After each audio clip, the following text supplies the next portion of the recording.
Hi guys, welcome back. Let's learn how to create polls in the Apple Messages app on your iPhone and iPad. Apple has finally brought polls to the Messages app with the introduction of iOS 26, a feature that has long existed on competing messaging platforms like WhatsApp.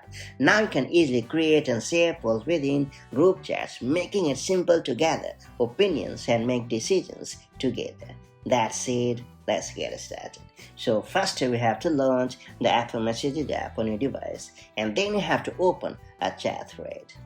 Then you have to tap on the plus button next to the message box. After that you have to choose the polls option from the list. Then you have to enter your poll choices up to 12, and then you have to add an optional message and hit the send button, and that's about it.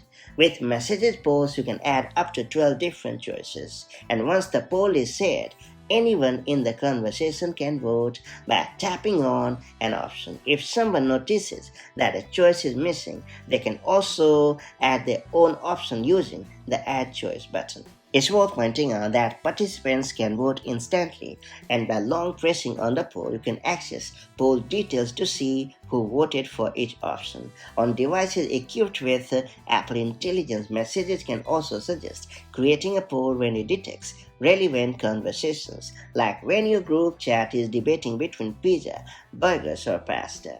Keep in mind that only users running iOS 26 or later can interact with polls. Those on earlier versions won't see the poll in their chat, so make sure to keep this important thing in your mind while using it. And I'll catch you up in the next one.